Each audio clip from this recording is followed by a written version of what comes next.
గజ్జె శ్రీనివాస్ గౌడ్ తెలంగాణ రాజ్యాధికార పార్టీ. మనం నిన్న చూసాము సుప్రీంకోర్టులో కూడా తెలంగాణ కాంగ్రెస్ ప్రభుత్వం హైకోర్టు సవాల్ చేసి సుప్రీంకోర్టుకి వెళ్ళింది, అక్కడ కొట్టివేయబడింది. హైకోర్టు తీర్పు కూడా మనం గత వారం చూసాము. సో దీన్ని బట్టి మనకు ఏమర్థమవుతుందంటే ఆపరేషన్ సక్సెస్ పేషెంట్ డెడ్. అసలు కామారెడ్డి డిక్లరేషన్ లో భాగంగా రేవంత్ రెడ్డి సర్కారు ఒక రాజు ఇంకో రాజు పైన యుద్ధం చేయాలంటే కత్తులతోటి నరుక్కోవాలి, చంపుకోవాలి. కానీ ప్రజాస్వామ్యం ఎప్పుడు వచ్చిందో అప్పుడు సో ఈ యొక్క ప్రజాస్వామ్యంలో వాళ్ళు నైతికమైనటువంటి యొక్క హక్కులతోటి వాళ్ళు ఎలక్షన్ మేనిఫెస్టోలో అనేక వాగ్దానాలు ఇస్తున్నారు.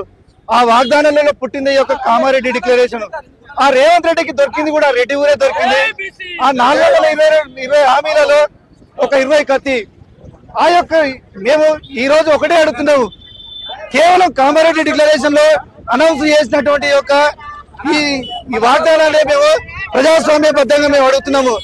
సో తెలంగాణ రాష్ట్రంలో దాదాపు 85 నుండి 90% ఉన్నటువంటి ఈ బీసీ ఎస్సీ ఎస్టీ మైనారిటీ ప్రజలు సో గత 78 సంవత్సరాలుగా మనం కేవలం ఓట్లు వేసే యంత్రాలుగానే మిగిలిపోయాం, కానీ ఎక్కడ రాజ్యాధికారంలో యొక్క పాలు పంచుకోలేదు.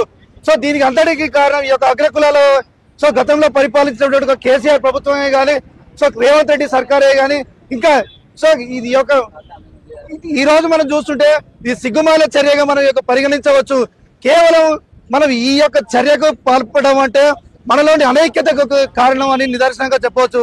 సో దీని అంతటికీ కారణం ఎప్పుడైతే మన యొక్క తీన్మార్ మల్లన్న నాయకత్వంలో తెలంగాణ రాజ్యాధికార పార్టీ పుట్టిందో అది కేవలం మన యొక్క బీసీ ఎస్సీ ఎస్టీ మైనారిటీ హక్కుల యొక్క సాధించుకొని రాజ్యాధికారంలో పాలు పంచుకొని మన ఓట్లు మనం వేసుకొని మన సీట్లు మనం కూర్చొని గదిలకి రాజ్యాన్ని పరిపాలించాల్సిందిగా ఈ యొక్క మల్లన్న పిలుపుతో ఈ యొక్క కేవలం తెలంగాణ రాష్ట్ర ప్రభుత్వం రాష్ట్రమే కాకుండా యావత్తు తెలుగు రాష్ట్రాల్లోనే ఆంధ్రప్రదేశ్ ప్రభుత్వం కూడా ఎంతో మంది యొక్క ప్రజలు బ్రహ్మరథం పట్టారు ఆయన యొక్క నాయకత్వానికి.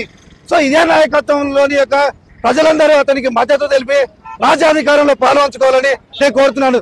జై టీఆర్పీ, జై జై టీఆర్పీ.